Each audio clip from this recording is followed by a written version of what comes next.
శివయ్య అనుగ్రహం భక్తులందరికీ చాలా మెండుగా ఉంది. ఎందుకంటే మొన్న నెలలోనే మనం ఆరుద్ర నక్షత్రము, సోమవారము, దాంతో పాటుగా మాస శివరాత్రి కలిపి చేసుకున్నాం. అదే విధంగా ఈ సోమవారం అంటే 2026వ సంవత్సరము ఆగస్ట్ నెల 10వ తారీఖు ఆరుద్ర నక్షత్రము, సోమవారము, త్రయోదశి తిథి కలిపి వచ్చినాయి అండి.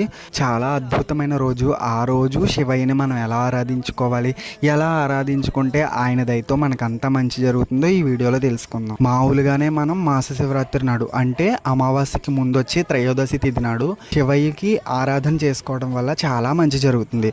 అదే రోజు నాడు ఆరుద్ర నక్షత్రం వచ్చినా లేదంటే సోమవారంతో కలిసి వచ్చినా ఈ మూడు కలిసి వచ్చినా చాలా అద్భుతమైన పర్వదినంగా చెప్తారు. కాబట్టి ఈ సంవత్సరంలో ఇది రెండోసారి అండి ఇలా రావడం. చాలా విశేషమైన రోజుగా చెప్తారు. రోజు శివయ్యకి మనకి కుదిరినంతలో అభిషేకాలు చేసుకోవడం మంచిది. దాంతో పాటుగా స్వామివారి ఆలయ దర్శనం కూడా చాలా మంచిది. ఆ రోజు